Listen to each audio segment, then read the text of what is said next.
আজকের এই ভিডিওতে কিভাবে আপনারা বিকাশ থেকে লোন নেবেন এ টু জেড প্রসেসটা জাস্ট দেখিয়ে দেওয়া হবে। আমাদের কিন্তু মানুষ হিসাবে টাকা পয়সার কিন্তু অনেক পরিমাণে গুরুত্ব রয়েছে এবং প্রয়োজন রয়েছে, কিন্তু অনেক সময় আমাদের টাকা পয়সার প্রয়োজন হলে কারো কাছে চাইলে আমরা পাই না, তখন কিন্তু আমাদের বিকাশ থেকে লোন নিতে পারি। এটা একটা ভালো অপশন। তবে সবাইকে কিন্তু বিকাশ লোন দিবে না। অনেক মানুষ আছে যে বছরের ভিতরে একবারও ট্রানজাকশন করে না বিকাশে, তো তাদেরকে তো দিবে না। কিন্তু বিকাশে লোন নেওয়ার একটা সিস্টেম আছে। চাইলে যাদের বেশি ট্রানজাকশন হয় না, তারা এই সিক্রেট উপায় ফলো করে আপনারা চাইলে বিকাশ থেকে কিন্তু লোন নিতে পারেন।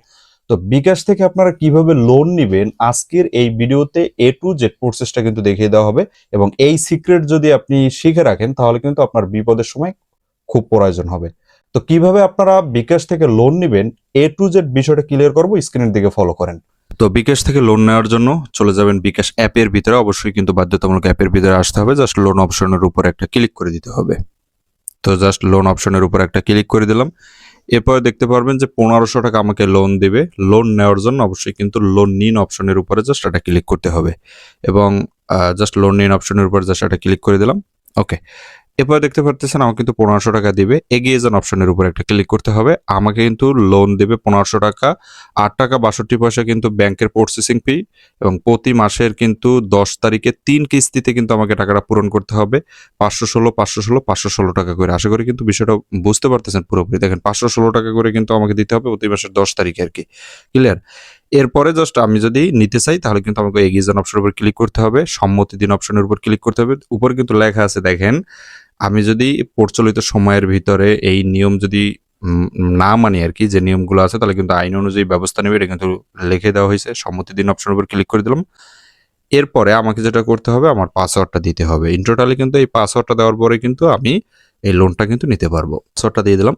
পাসওয়ার্ডটা দেওয়ার পরে জাস্ট এগিয়ে যান অপশনের উপর একটা ক্লিক করে দেবো। লোন নিন অপশনের উপর জাস্ট একটা ক্লিক করে দেবো। এবার দেখতে পারতেছেন সিটি ব্যাংক থেকে কিন্তু ইনস্ট্যান্ট আমার এই জায়গাতে লোনটা আসছে, মানে 1500 টাকা আসছে সরি, এবং 8 টাকা 70 পয়সা কিন্তু আমার এই জায়গা থেকে ব্যাংক প্রসেসিং ফি কেটে নেওয়া হয়েছে। তো বিকাশ থেকে কিভাবে লোন নিতে হয় এ টু জেড প্রসেসটা কিন্তু শিখে নিলেন। এই লোন নেওয়ার আপনার গোপন যে টেকনিকটা আছে সেটা হলো, আপনি অবশ্যই 20,000 30,000 টাকা আপনার অ্যাকাউন্টে কিছুদিনের জন্য রাখার চেষ্টা করবেন, অথবা আপনার কাছে যদি ওই পরিমাণ টাকা না থাকে, আপনার আশেপাশে ভাই ব্রাদার বন্ধু বান্ধব যারা আছে বিভিন্ন জায়গা থেকে টাকা পয়সা আনে, তাদের কাছে বলবেন যে জাস্ট আমার এই বিকাশ নাম্বার ব্যবহার করে তোমরা জাস্ট টাকাটা লেনদেন করো। আপনি যদি এভাবে লেনদেন করাইতে পারেন তাহলে কিন্তু আপনার এই ফুলফিল আপ হয়ে গেল এই প্রসেসটা। তো আপনি যদি কয়েকবার 20 থেকে 30,000 টাকা লেনদেন করেন তাহলে কিন্তু এই লোন অপশনটা আপনার চালু হয়ে যাবে। বিকাশ কিন্তু সকলকে লোন দেবে না, যারা এই ক্রাইটেরিয়া ফলো করবে তাদেরকে কিন্তু লোন দেওয়া হবে।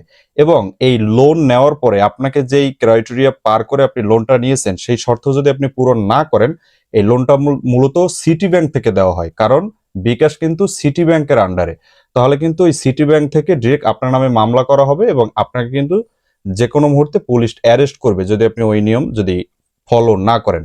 তো অবশ্যই বুঝতে পারতেছেন কিভাবে বিকাশ থেকে লোন নিতে হয়। এ টু জেড প্রসেসটা জাস্ট দেখিয়ে দিলাম। দেখাবো অন্য কোনো ভিডিওতে। অবশ্যই ভালো থাকবেন। আসসালামু আলাইকুম।